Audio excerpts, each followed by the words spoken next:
C'est en file indienne, les yeux bandés, que les visiteurs ont participé à une dégustation dans le noir au musée Louis Braille à l'occasion de la Nuit des musées.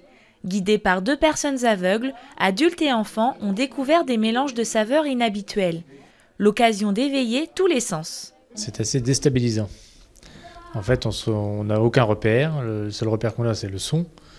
Il y a beaucoup de bruit dans la salle puisqu'il y a beaucoup de monde. On sent vraiment aussi si c'est plutôt en arrière-bouche ou sur le palais. Enfin, on arrive à avoir les saveurs. Où est-ce qu'elles sont placées en bouche ? Alors qu'on n'y porte pas du tout attention dans le quotidien. Il n'y a pas trop de difficultés non plus là, hein, dans cette expérience.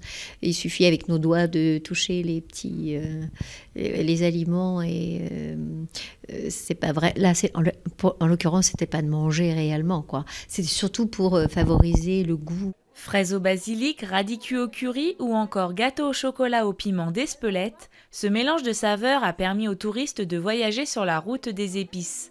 Ce n'était pas le seul atelier proposé. Une visite de la maison natale de Louis Braille était aussi au programme. Une façon de découvrir la salle commune dans laquelle il vivait avec sa famille, mais également l'atelier où il se blessa un œil avec les outils de son père à l'âge de 3 ans. Les soins médicaux étaient insuffisants à cette époque. Le jeune Louis perdit la vue définitivement à l'âge de 5 ans. C'est à ce moment-là qu'il inventa l'écriture pour les aveugles, le braille.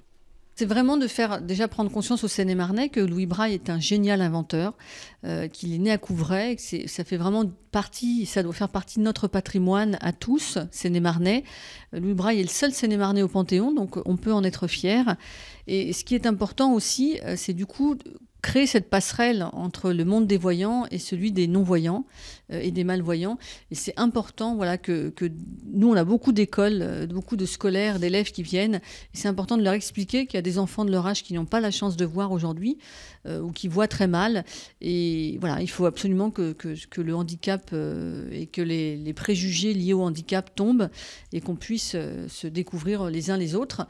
Se découvrir les uns des autres, c'est aussi l'intention des personnes non-voyantes.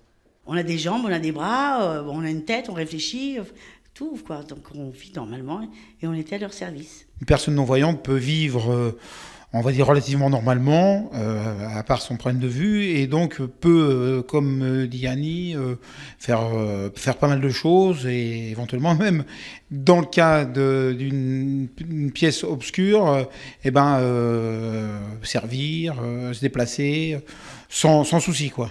Le temps d'une soirée suffit pour créer des affinités. Oh, c'était extra.